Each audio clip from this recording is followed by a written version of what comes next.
नमस्कार, trains and travel में आपका पूरनपुर स्टेशन से बहुत बहुत स्वागत है। सुबह सुबह का समय है और नज़ारा आप देख सकते हैं पूरनपुर स्टेशन की जो बिल्डिंग है सामने, नई बिल्डिंग जो बनाई गई थी अमान परिवर्तन के समय, कितनी सुंदर लग रही है। और चूँकि अभी पूरनपुर स्टेशन पर रेलगाड़ियों का जो आवागमन है वो बहुत सीमित है। अभी डेली की अगर हम बात करें प्रतिदिन, तो सिर्फ एक ट्रेन यहाँ पर लखनऊ जंक्शन से सुबह आती है 05086 जो जाती है शाहगढ़ तक। और उसके अतिरिक्त अब समर स्पेशल ट्रेन्स यहाँ पर चलनी शुरू हुई हैं, जो लाल कुआं से हावड़ा सप्ताह में एक दिन, लाल कुआं से बनारस सिटी और रामनगर से ऐशबाग तक सप्ताह में 2 दिन जो समर स्पेशल ट्रेन्स की शुरुआत की है एनईआर ने, वो यहाँ से निकलती हैं। लेकिन अभी यहाँ पर जो यात्री हैं वो आप देख सकते हैं स्टेशन पर जो प्लेटफॉर्म्स हैं यहाँ पर सन्नाटा पसरा हुआ है। खान पान की अभी दुकानें नहीं खुली हैं और जून में उम्मीद की जा रही है, क्योंकि 4 जून को नतीजे आ जाएंगे, 12 से 15 जून के आसपास नई सरकार का गठन हो जाएगा। तो उम्मीद की जा रही है कि 15 से 20 जून या 25 जून के बीच पीलीभीत से शाहगढ़ का जो सेक्शन हमारा रह गया है उसका लोकार्पण हो सकता है, उद्घाटन हो जाए और उसके बाद जो यात्री गाड़ियों की संख्या है वो कुछ बढ़ सकेगी। तो इस पर बात करेंगे, लेकिन साथ ही साथ यहाँ पर सामने आप देख सकते हैं जो हमारी पुरानी रेक हुआ करती थी, हाइब्रिड रेक त्रिवेणी एक्सप्रेस की। 4 रेक्स होते थे त्रिवेणी एक्सप्रेस के, जिसमें से सामने आप एक रेक देख सकते हैं प्लेटफॉर्म नंबर 3 की दिशा में पूरनपुर में खड़ा हुआ है। और ये जो हाइब्रिड रेक है ये अभी फ़िलहाल ठीक ठाक कंडीशन में है। इसकी जो वापसी है, इसकी जो कोच हैं 2025 तक इसकी वापसी होगी।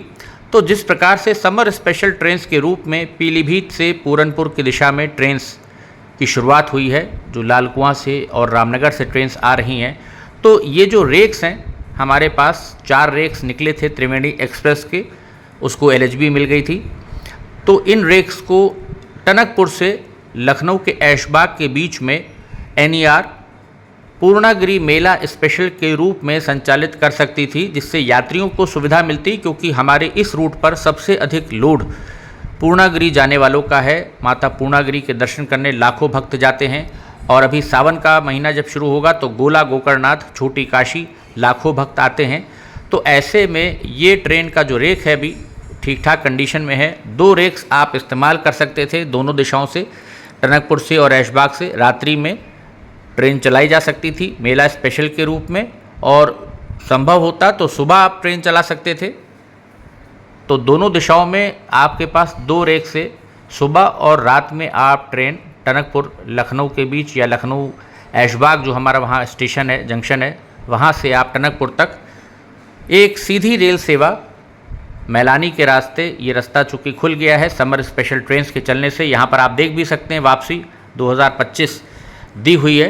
तो ऐसे में थोड़ी सी साफ़ सफाई करके ये जो रेक यहाँ पर खड़ा है बेकार में, रेलवे को भी कमाई होती और साथ ही साथ यात्रियों को भी एक सुविधाजनक सफ़र मिलता, सीधी ट्रेन सेवा होती। एक ट्रेन इस रूट पर पीलीभीत से ऐशबाग के रूट पर हमारे और बढ़ जाती। यहाँ पर आप देखिए 110 किलोमीटर प्रति घंटे की रफ्तार से ये रेक हाइब्रिड एलएचबी जो है चलने में सक्षम है। निर्माण वर्ष भी दिया है और वापसी आप देख सकते हैं मार्च 2025 लास्ट कोच के ऊपर लिखी हुई है।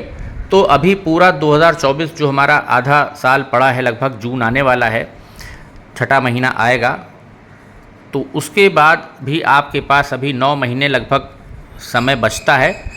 तो ऐसे में एनईआर को चाहिए कि इस रेक को मेला स्पेशल के रूप में ऐशबाग टनकपुर के बीच में इसका संचालन प्रतिदिन किया जा सकता है, तो लोगों को भी एक डायरेक्ट कनेक्टिविटी मिल जाती।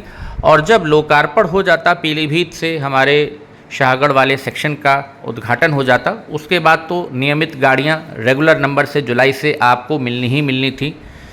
कासगंज के लिए भी एक रेक जो त्रिवेणी का निकला हुआ हाइब्रिड रेक है, लखनऊ जंक्शन से या ऐशबाग से कासगंज या मथुरा तक, मथुरा कैंट तक एनईआर एक ट्रेन रात में भी स्पेशल के रूप में चला सकती थी जब तक लोकार्पण नहीं होता है सेक्शन का। तो आप स्पेशल ट्रेन्स के रूप में, जैसे ये 3 ट्रेन्स वर्तमान समय में चला रहे हैं, इसको चला सकते थे।